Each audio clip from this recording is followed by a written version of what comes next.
नमस्कार, आप देख रहे हैं न्यूज समय तक और मैं हूं आपके साथ अमन त्रिवेदी। आइए नजर डालते हैं आज की ताजा खबरों पर। चलिए जानते हैं आज के देश और दुनिया की सिलेक्टेड काम की और महत्वपूर्ण 50 बड़ी खबरों को सिर्फ 10 मिनट में। पर अभी तक आपने इस वीडियो को लाइक नहीं किया तो लाइक कर दीजिए।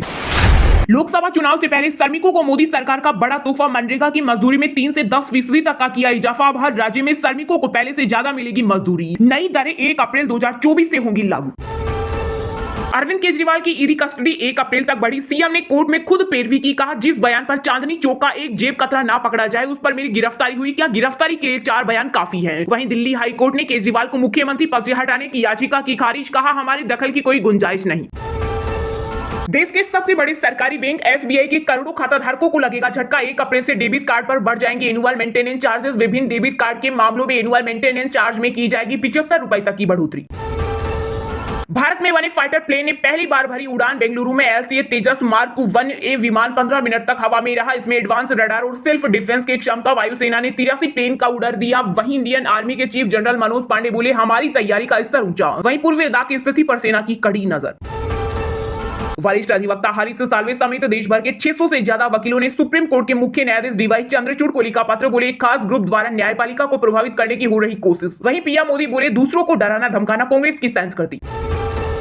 हालिया दिनों में विपक्षी दलों के 80,000 नेता और कार्यकर्ता भाजपा में हुए शामिल। बीजेपी का मकसद आंकड़ा 1 लाख पहुंची। अकेले मध्य प्रदेश में 17,000 ने छोड़ी कांग्रेस।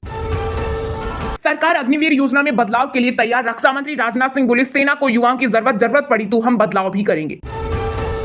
छेड़ोगे तो छोड़ेंगे नहीं। यूपी के मुजफ्फरनगर में सीएम योगी आदित्यनाथ बोले, पहले अन्नदाता से लेकर नागरिक और बेटियां भी सुरक्षा की गुहार लगाती थी, लेकिन कोई सुनवाई नहीं होती थी और अब एक अपराधी गले में तख्ती लटकाकर के अपने जीवन की भीख मांगता है। किसी को हम छेड़ेंगे नहीं तो हम भी कहते हैं कि छेड़ोगे तो छोड़ेंगे भी नहीं। विकसित उत्तर प्रदेश होगा और उत्तर प्रदेश तब विकसित होगा जब हमारा शामली, हमारा सहारनपुर भी विकसित होगा।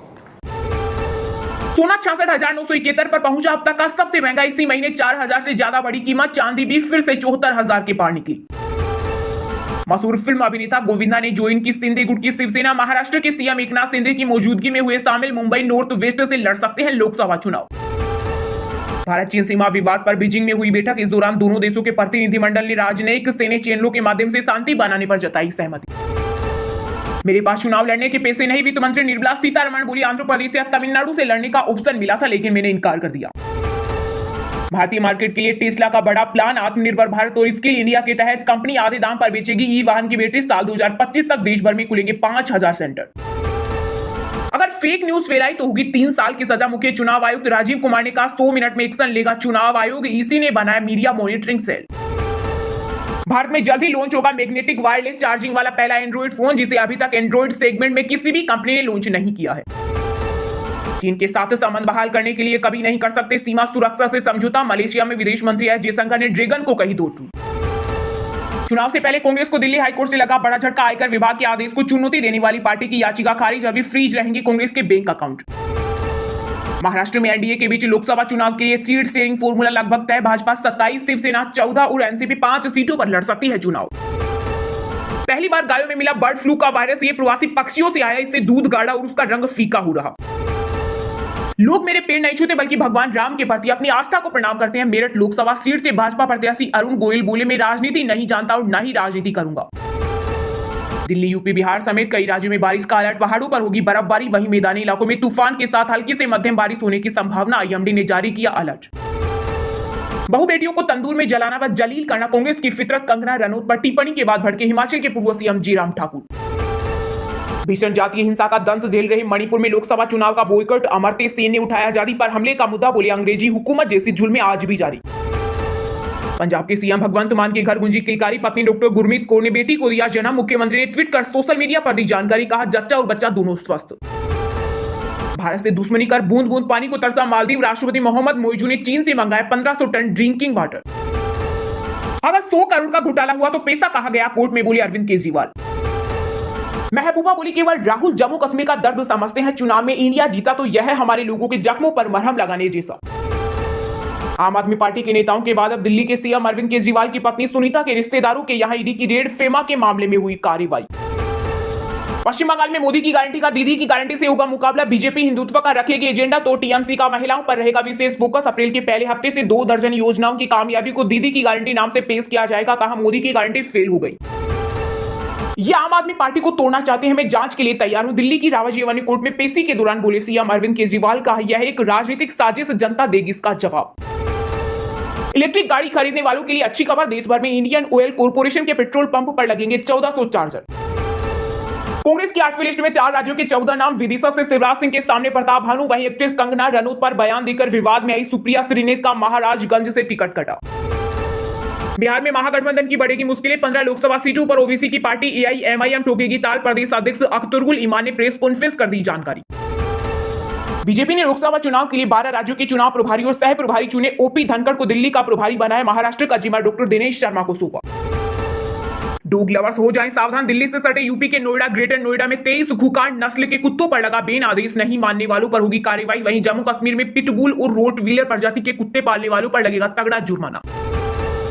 भले कोई भी कीमत चुकानी पड़े, आपकी सेवा करता रहूंगा। बीजेपी से टिकट कटने के बाद पीलीभीत की जनता को वरुण गांधी ने लिखी भावुक चिट्ठी, कहा आपका प्रतिनिधि होना मेरे जीवन का सबसे बड़ा सम्मान रहा और मैंने हमेशा अपनी पूरी क्षमता से आपके हितों के लिए आवाज उठाई।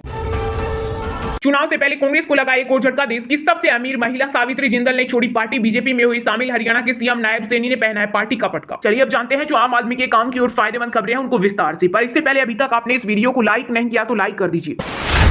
लोकसभा चुनाव से पहले श्रमिकों को मोदी सरकार का बड़ा तोहफा, मनरेगा की मजदूरी में 3 से 10% तक का किया इजाफा। हर राज्य में श्रमिकों को पहले से ज्यादा मिलेगी मजदूरी, नई दरें 1 अप्रैल 2024 से होंगी लागू। लोकसभा चुनाव से पहले केंद्र की मोदी सरकार ने श्रमिकों को बड़ी खुशखबरी दी है। महात्मा गांधी राष्ट्रीय ग्रामीण रोजगार गारंटी अधिनियम में शामिल श्रमिकों की मजदूरी में सरकार ने इजाफा कर दिया है। इसका मतलब है कि अब श्रमिकों को पहले के मुकाबले प्रतिदिन के हिसाब से ज्यादा मजदूरी मिलेगी। सरकार ने मनरेगा मजदूरी दर में संशोधन को लेकर लेटेस्ट नोटिफिकेशन जारी किया। सरकार ने मनरेगा मजदूरी दर में 3 से लेकर 10% तक का इजाफा किया है। पूरे भारत में औसत मनरेगा मजदूरी बढ़ोतरी 28 रुपए प्रति दिन है। वित्तीय वर्ष 2024-25 के लिए औसत वेतन 289 रुपए होगा, जबकि वित्त वर्ष 2023-24 के लिए 261 रुपए है। सरकार ने सबसे ज्यादा मजदूरी दर गोवा में बढ़ाई है। गोवा में 10.56% की अधिकतम बढ़ोतरी हुई है। गोवा में श्रमिकों को पहले 322 रुपए प्रति दिन मिलते थे, जो अब बढ़कर 356 रुपए प्रति दिन हो गई है। कर्नाटक में मनरेगा दर 349 रुपए हो गई है, जो पहले 316 रुपए प्रति दिन थी। वहीं मध्य प्रदेश और छत्तीसगढ़ के मनरेगा श्रमिकों की मजदूरी दर 221 रुपए से बढ़कर 243 रुपए प्रति दिन हो गई है।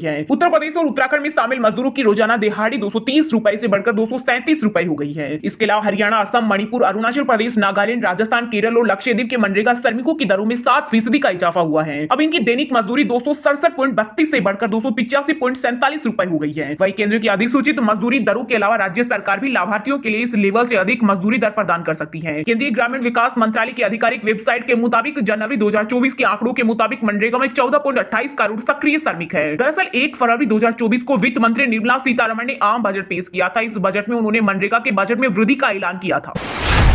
अरविंद केजरीवाल की ईडी कस्टडी 1 अप्रैल तक बढ़ी, सीएम ने कोर्ट में खुद पैरवी की, कहा क्या गिरफ्तारी के लिए 4 बयान काफी है। वहीं दिल्ली हाईकोर्ट ने केजरीवाल को मुख्यमंत्री पद से हटाने की याचिका की खारिज, कहा हमारी दखल की कोई गुंजाइश नहीं। शराब नीति केस में रावजीवानी कोर्ट ने दिल्ली के सीएम अरविंद केजरीवाल की ईडी कस्टडी 4 दिन और बढ़ा दी है। अब वे 1 अप्रैल तक हिरासत में रहेंगे। इससे पहले कोर्ट में 39 मिनट सुनवाई चली। इस दौरान केजरीवाल ने खुद अपने केस की पैरवी की। वे ऐसा करने वाले पहले देश के पहले सिटिंग सीएम बन गए हैं। केजरीवाल ने अपनी गिरफ्तारी का विरोध करते हुए कहा कि इस केस में मेरा नाम सिर्फ 4 जगह आया है। 4 स्टेटमेंट दिए गए हैं और उनमें से कोर्ट के सामने वो बयान लाया गया जिसमें मुझे फंसाया गया है। उन्होंने कहा क्या ये 4 स्टेटमेंट एक मुख्यमंत्री को गिरफ्तार करने के लिए काफी हैं? इसके जवाब में ईडी ने कहा मुख्यमंत्री कानून से ऊपर नहीं है। वहीं कोर्ट में पेशी के लिए जाते वक्त उनसे पूछा गया कि एलजी ने कहा था कि सरकार जेल से नहीं चलेगी। इसके जवाब में केजरीवाल ने कहा कि ये पॉलिटिकल षड्यंत्र है, जनता इसका जवाब देगी। केजरीवाल ने कोर्ट में आगे कहा कि मुझे किसी भी अदालत ने दोषी नहीं पाया है। ईडी और सीबीआई ने हजारों पन्नों की रिपोर्ट लगाई है। दिल्ली सीएम ने कहा कि मैं ईडी को धन्यवाद देना चाहता हूं, ये केस 2 साल से चल रहा है। आप सभी कागजों को पढ़ेंगे तो पूछेंगे कि आखिर मुझे गिरफ्तार क्यों किया गया। इसके बाद ईडी ने केजरीवाल के बोलने पर आपत्ति जताई, पर केजरीवाल ने कहा कि ईडी के 2 मकसद थे, एक तो आम आदमी पार्टी को खत्म करना और एक स्मोक स्क्रीन क्रिएट करना और उसके पीछे वसूली रैकेट कायम करना। वहीं केजरीवाल को सीएम पद से हटाने की याचिका को हाईकोर्ट ने खारिज कर दिया। दिल्ली हाईकोर्ट का कहना है कि यह राजनीतिक मामला है जो न्यायपालिका के दायरे में नहीं आता, इसलिए इससे न्यायिक दखल की जरूरत नहीं है। और हाँ दोस्तों, आज के मुख्य समाचार बड़ी खबरें यही समाप्त होती है। आप हमें कमेंट करके बताना कि क्या बीजेपी सुप्रीम कोर्ट पर दबाव बनाती है। और हाँ, वीडियो को लाइक जरूर करना और अपने दोस्तों के साथ व्हाट्सएप, फेसबुक पर शेयर करना और चैनल को सब्सक्राइब करके बेल आइकन को प्रेस कर लेना। मिलते हैं आपको कल देश दुनिया की बड़ी खबरों के साथ। बहुत